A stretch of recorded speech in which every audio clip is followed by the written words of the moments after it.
नमस्कार, मी डॉक्टर स्नेहांजली। आज सकाळी राऊंड घेत असताना एक सहज विचार डोक्यामध्ये आला। जनरली डिलिव्हरी झाल्याच्या नंतर बाळ पाहण्यासाठी खूप नातेवाईकांची गर्दी असते। म्हणजे लिटरली दिवसाला 4-4, 5-5 नातेवाईक येतात। अर्थात जेवढे जास्त नातेवाईक येतील त्यामुळे इन्फेक्शनचे चान्सेस वाढतात।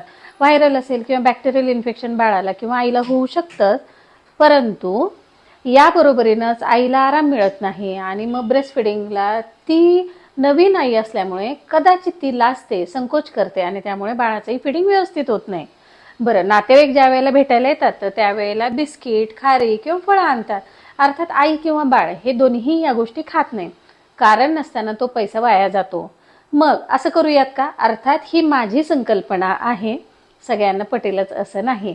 परंतु आपण जर एखाद्या बाळाला भेटायला गेलो तर किमान अगदी जवळचे मोजकेच नातेवाईक यावेत। कारण नसताना बघ्याची भूमिका कुणीही स्वीकारू नये आणि जे कुणी जातील तर असं काहीतरी घेऊन जाण्यापेक्षा यथा इच्छित ज्याला जे वाटेल ते पैसे आपण आईच्या किंवा बाळाच्या हातामध्ये ठेवावेत।